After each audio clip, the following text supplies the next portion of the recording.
They said Quavo got shot too, but Quavo ain't dead. But they said Takeoff dead.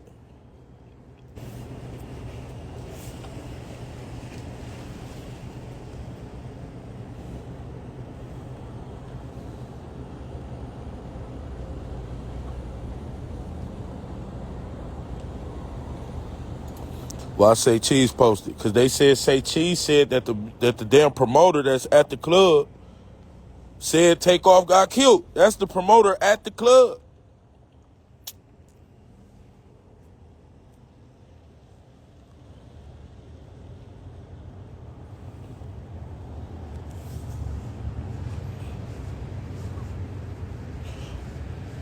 I'm not gonna lie, the little couple shits I just dude make it look like he died. Now I'm not saying right once again I can't verify it. Nah.